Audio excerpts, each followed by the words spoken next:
Learn how to use the eraser feature in Noteful and how you can use it to erase what you've written in your notes. Next up, you have your eraser tool, and we are definitely going to use this right now because I have a ton of stuff to erase. So if you tap on your eraser tool, you have these 5 preset options, and you can flip through these depending on how big or small you want your eraser to be. So if I wanted a big eraser, I can do that, or a little teeny tiny eraser. You also have erase whole line. So if you tap on this, what that's going to do is erase any lines that you drew with your pen. So if I tap on that, it's going to erase these whole entire lines all at one time.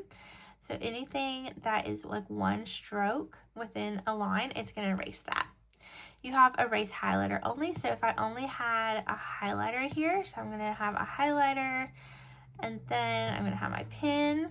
If you have erase highlighter only turned on, it's only going to erase the highlighter and not the pen.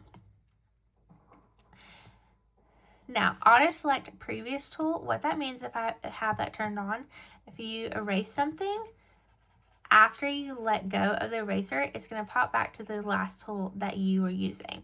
So I was last using my tape, so now it popped back to that tool, and now that tool is selected.